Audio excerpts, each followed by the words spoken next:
Bonjour, aujourd'hui dans le Rambam, on étudie les lois de Pessah et on va parler aujourd'hui de la halakha numéro 8 dans le 3e chapitre qui traite des lois du Hametz et de la Matzah. C'est une question qui revient souvent, à savoir qu'est-ce qu'on fait avec du Hametz qu'on trouve en plein milieu de Pessah.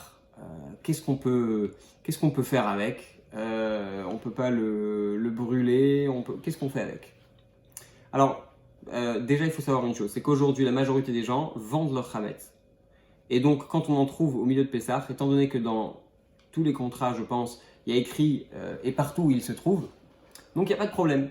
Parce que le Hametz qu'on trouve en fait chez nous, il n'est pas à nous, il est déjà vendu. Donc, on n'a plus que, si c'est Chol HaMoed, le prendre, le ranger dans son placard avec les autres objets qui ont été vendus, les autres aliments qui ont été vendus.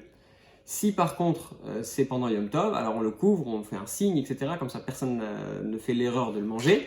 Et puis on le remettra dans son placard après la fête, pendant Chol HaMoed. Mais si c'est Yom Tov et qu'on n'a pas vendu le Hametz, alors comment on fait? Il y a plusieurs options, mais on va voir que ces différentes options, elles sont un peu difficiles. La première, ce serait d'émietter le Hametz et puis de le jeter dans l'air ou bien dans la mer, mais ça pose problème parce que vous savez que pendant Shabbat on n'a pas le droit de moudre puisqu'on n'a pas le droit de moudre du blé pour en faire de la farine, et bien ça s'applique aussi d'après certains pour ce morceau de pain ou ce morceau de Hametz, donc c'est pour ça qu'on évite. D'après d'autres personnes, c'est considéré comme le travail d'être zoré. Vous savez, quand on veut séparer les différents éléments qui se trouvent dans le blé, quand on le cueille, eh bien, à l'époque, on le jetait dans l'air et ça séparait les différentes parties. Et cet interdit, d'après certains, c'est le même qui s'applique quand on veut prendre ce Hametz et l'émietter et le jeter.